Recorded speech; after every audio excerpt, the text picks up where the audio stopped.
Hey everyone, welcome back to my YouTube channel. Today, I'm excited to talk about the Google Pixel 9 Pro, one of the latest premium smartphones from Google.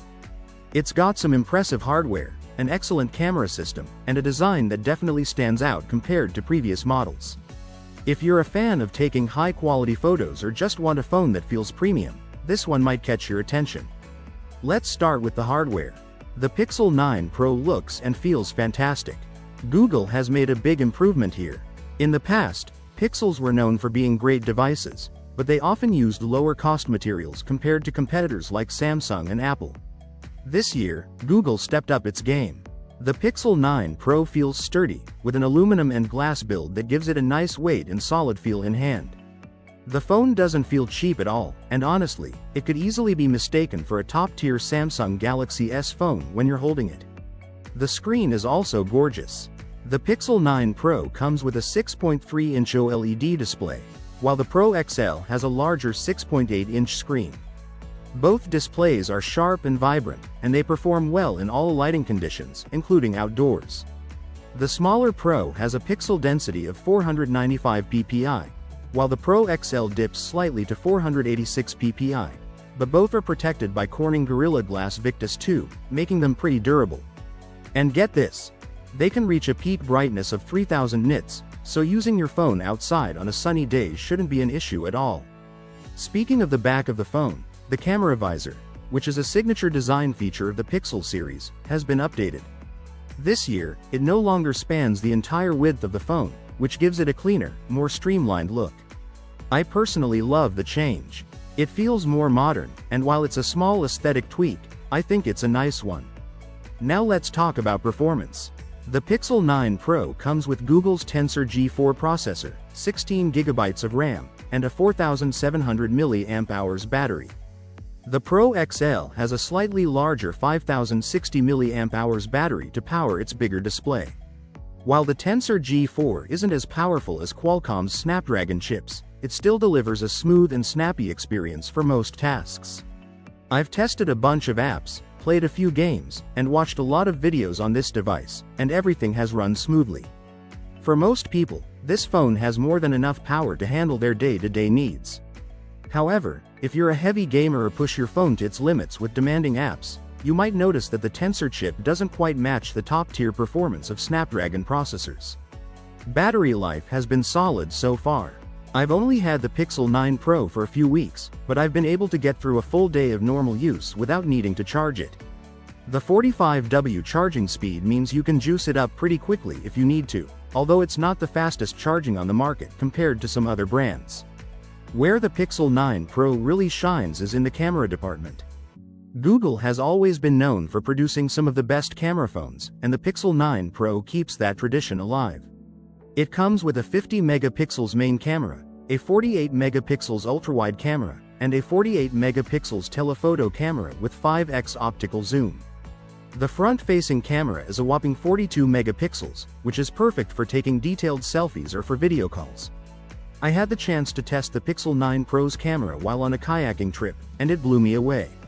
The photos were crisp, clear, and packed with detail, even when I zoomed in. It was easy to get great shots without having to think too much about the settings, which is something I love. The larger sensor helps a lot with capturing more detail, especially when compared to some other phones.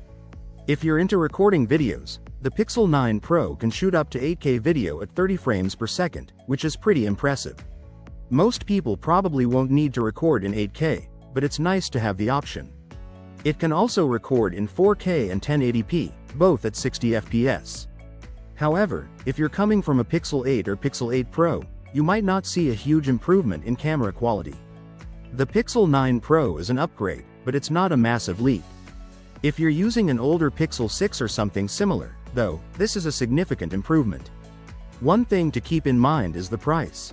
The Pixel 9 Pro starts at $999 for the base model with 128 GB of storage, and it can go up to $1,449 if you want the 1 TB version. If you opt for the Pro XL, the prices start at $1,099 and go up to $1,549 for the highest storage option. These are flagship prices, and they put the Pixel 9 Pro and Pro XL in direct competition with other premium phones like the iPhone and Samsung Galaxy S series.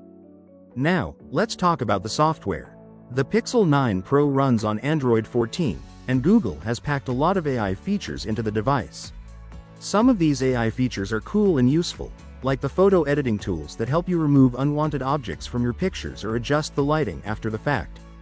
However, some of the other AI-driven features feel more like gimmicks. Thankfully, you can easily ignore them if they don't interest you. In the end, the Google Pixel 9 Pro is a phone I would easily recommend to most people. It's got excellent cameras, solid performance, and a beautiful design. Sure, the Tensor G4 chip isn't as powerful as Qualcomm's offerings, and some of the AI features feel unnecessary, but those are minor issues when you look at the overall package. This is the first Pixel in years that I've genuinely wanted to buy, and I think a lot of you will feel the same way after trying it out. Whether you go for the standard Pro or the larger Pro XL, you're getting a great device either way. The Google Pixel 9 Pro has a 4700 mAh battery and supports 45-watt fast charging, but you might need to buy a new charger to reach that speed. When I used an Anker charger capable of 100 watts, it charged the Pixel 9 Pro at just over 20 watts. While its charging speed is on par with Apple and Samsung, it's much slower compared to OnePlus and Motorola phones. The Pro XL, on the other hand, comes with a bigger 5060 mAh battery. Google has marketed the Pixel 9 series as Gemini phones, highlighting AI features. It's similar to how Samsung focused on Galaxy AI, with the S24, and Apple introduced Apple Intelligence with the iPhone 16. However, most of the AI features on the Pixel 9 feel like gimmicks. I wouldn't buy the phone just for those. In fact, I'd disable almost all of them if this were my personal device. Interestingly, you can access Gemini on any Android phone through the app. The Pixel 9 Pro offers a quick way to use it by holding down the power button, which lets you chat with Gemini for things like weather updates or restaurant hours. While it's convenient, it's not something I personally care much for. One feature I did find useful was the Pixel Screenshots app. It keeps all your screenshots in one place, making them easier to manage. It can search through your screenshots, but the results can be hit or miss. For example, searching for phone worked well, but animal didn't show all the relevant images. Then there's Pixel Studio, which lets you create AI-generated images. It's fun for creating things like a dragon chasing penguins or dogs sharing a chew toy, but the results often look strange. For instance, objects can appear blurry, text is usually unreadable, and it sometimes adds extra fingers to hands. While it's not very reliable, it could easily be used to create misleading images, which could cause confusion online. The Magic Editor is another AI tool within Google Photos that allows you to manipulate images. While it's good for minor edits, it can be misused. For example, I was able to create an image of a Pixel phone surrounded by Mario characters, which isn't something I'd want kids to play around with. In the end, you don't have to use any of these AI tools if you don't want to. You can disable Pixel Screenshots and Gemini, and you can stick to using other apps if the built-in options don't appeal to you. However, Google has made it easier than ever for people to create potentially harmful or misleading images. So, should you buy the Google Pixel 9 Pro? I have mixed feelings. On the one hand, it's a great phone with solid hardware, and I've enjoyed using it. On the other hand, some of the AI features feel unnecessary and a bit dangerous in the wrong hands.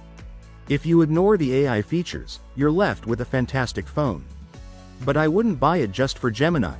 You can get that on any phone. The Pixel 9 Pro is worth it for the hardware alone. Let me know what you think in the comments, and don't forget to subscribe for more tech reviews. See you next time. Goodbye.